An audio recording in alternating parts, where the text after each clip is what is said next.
UFC 196. Mcgregor versus Diaz. Before that, we had Miesha Tate versus Holly Holmes in an amazing matchup. Miesha Tate becoming the new bantamweight women's champion in the UFC. And now the Mcgregor train has ended. This guy was doing so much shit talking. They built this guy up like he was a god. I'm not taking anything away from Mcgregor and what he's done in the UFC, but I'm just saying they built him up so big, and I don't know. I think that all went to his head to think he could move up 2 weight classes in the UFC, gain 30 pounds, and expect to come in and win that fight. And hey, I ain't gonna even laugh. For the first round, Mcgregor was looking spectacular.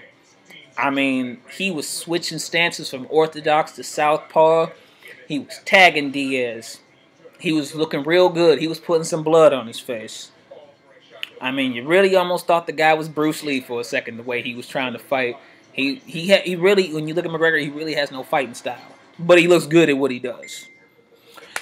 But in the first round, like I said, he was getting some really good strikes on Diaz. Diaz really didn't know what to do. He was really starting out slow. Let's see. I want to say about a minute into the second round, Mcgregor started to gas out. Why did he gas out? Because his body was not ready for that extra 30 pounds he threw on like he did. You can't expect to run your same mile time at 140 pounds, gain 30 pounds at 170, and expect to run that same mile time. It's not going to happen. Okay? That's just not going to happen. It's too much strain on the body. And what you saw happen in that second round is exactly what I just explained in my analogy. Okay? Like I said, and for a moment, I thought Mcgregor almost had it in the bag. I was about to throw my hat across the room and say, God damn it, he done it again. But the boy just gassed out, and Nick Diaz, he started to pick up the pace, and he got his second win. He caught Mcgregor on the jaw with a good left hand. And after that, it was Diaz was on him. I mean, he was striking him until he finally took him down. He got a little ground and pound on him real quick. After that, because I guess Mcgregor tried to turn and get away, and then because we know Diaz is a very good wrestler. He's a very good wrestler, so this is the last guy you want to be on the ground with, first of all. So basically, Mcgregor got him. Not Mcgregor. Diaz got him in that chokehold, and Mcgregor didn't even hesitate. He was like, tap, I'm done. He said, I'm done. The fight was over. Just like that. The Mcgregor hype train is over. It's over, okay? I want to say that all that shit talking, I mean, was good for the build-up. But honestly, I want to say at the end of the day, that's karma slapping you right back in the damn face. Did you see what happened to Ronda Rousey that last fight with Holly Holmes? Did you see how Holly Holmes whooped that ass? You probably did. You probably watched it again. If you watched the pay-per-view, you know you didn't see it a couple times. So that's what happened to Mcgregor, okay? You just can't talk shit like that. You got to respect your opponent. You can't doubt anybody when you get in that octagon, okay? You can't doubt anybody.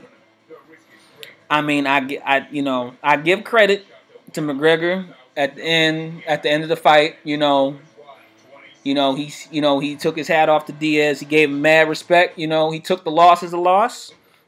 And then he even said basically, what he did. He was just doing what he do because McGregor's that crazy motherfucker. That's what he do. And I give him props for that. Showing good sportsmanship. But I mean, you coming up to 170 pounds at somebody else's weight class. I mean, what do you expect to happen?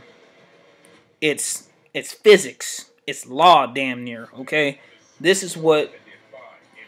When I found out that he was what 11 days before that, you know, Diaz was the opponent. You know, he wasn't fully trained, but, you know, I'm just saying, Mcgregor wasn't exactly ready either. So it's kind of 50-50 what was going to happen. But, I mean, Diaz ended up coming through in the end. So now McGregor's got another loss. I'm not sure what they're going to do with McGregor at this point, because how you going to build up a guy that lost? Like they tried to build up Ronda Rousey. They tried to make her feel like she was the best. And then a boxer came in and whooped her ass. And that was all she wrote. But that's all I got to say about this. Because my adrenaline's still pumping right now. I'm feeling good. I'm probably going to go work out right now.